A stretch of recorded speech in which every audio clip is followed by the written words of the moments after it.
Hello everyone, welcome back to our channel. In this video, I will guide you through how to create account in Kik application.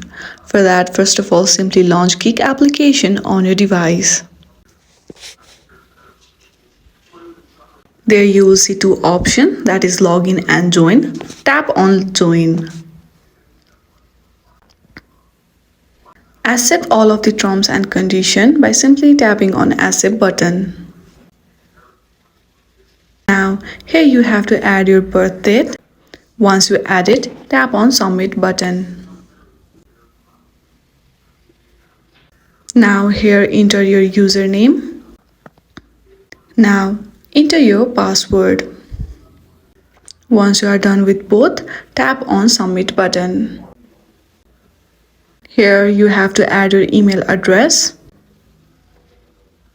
Once you are done, tap on submit button.